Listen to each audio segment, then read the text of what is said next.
জমকালো আয়োজনের মধ্য দিয়ে অনুষ্ঠিত হলো আরটিভি প্রতিনিধি সম্মেলন 2026। সকালে রাজধানীর তেজগাঁয়ে আরটিভি বেঙ্গল স্টুডিওতে এই সম্মেলন অনুষ্ঠিত হয়। এ সময় আরটিভির প্রধান নির্বাহী কর্মকর্তা সৈয়দ আশিক রহমান জানান, জেলা প্রতিনিধিরাই আরটিভির ব্র্যান্ড ও শক্তি।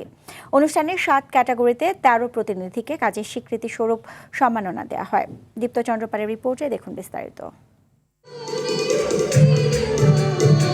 প্রতিবারের মতো এবারও নাচ গান আর জমকালো আয়োজনের মধ্য দিয়ে অনুষ্ঠিত হলো আরটিভি প্রতিনিধি সম্মেলন 2026। দিনব্যাপী আয়োজনে ছিল অভিজ্ঞতা বিনিময়, প্রশিক্ষণমূলক সেশন এবং এই প্রফেশনাল প্রতিযোগিতা থাকাটা খুব প্রয়োজন। এ সময় সংবাদ পরিবেশনে আরো দায়িত্বশীল, বস্তুনিষ্ঠ ও মনোযোগী হওয়ার নানা দিক নির্দেশনা দেন আরটিভির কলাকুশলীরা। আমরা পিছিয়ে থাকতে চাই না।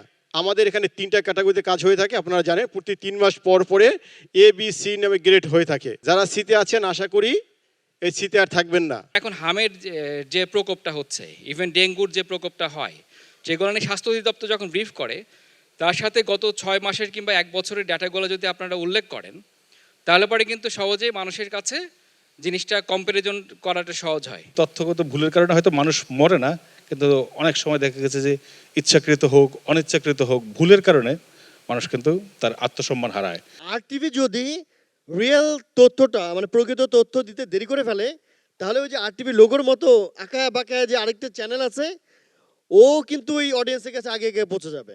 রিলেভেন্সি বোঝানোর জন্য লিঙ্ক রাখতে হবে, তার মানে আপনার নিউজটা ভালো করে কভার করতে হবে। অনেকে এখান থেকে ফ্রেমটা দেন, আপনারা যদি এই ক্লোজড ফ্রেমটা যদি দেন, তাহলে দুজনের ফ্রেমটা কিন্তু সমান হবে বক্সে। একটা ছবি এমন অনেক কথা বলে দেয় যেটা হচ্ছে আসলে ওই নিউজ লিখে ওইটা বোঝানো যায় না। অনুষ্ঠানে প্রতিনিধিদের উদ্দেশ্যে ভয়েস অফ আমেরিকার সাবেক ডিজিটাল সম্পাদক তার অভিজ্ঞতা তুলে ধরেন। 35 বছর সাংবাদিকতা করে সাংবাদিকতার সংজ্ঞা কিন্তু আমি এখনো পর্যন্ত পরিষ্কারভাবে বুঝতে পারিনি। আরটিভির head of news Elias Hossain বলেন, সাংবাদিকতা শুধু খবর পরিবেশনের মধ্যে সীমাবদ্ধ নয়, তা হতে হবে মানুষের অধিকার, কল্যাণ ও সমাজের বৃহত্তর স্বার্থের পক্ষে। সরকারের অনেক টাকা নয়সয় হয়ে থাকে, বা যা যা বলতে চেয়েছিল ওই অনুষ্ঠানে তা আসলে হয়নি, খালি কাগজে আছে।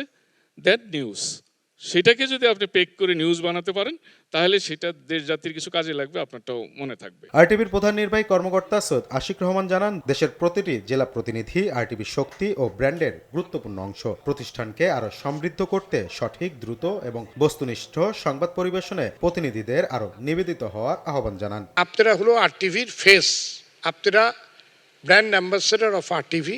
আপনাদেরকে দেখেই মানুষ আরটিভিকে বুঝতে পারে যে আরটিভি স্মার্ট না আনস্মার্ট। আরটিভির অবস্থানটা কোথায় সেটা আপনারা প্রতিনিধিত্ব করেন।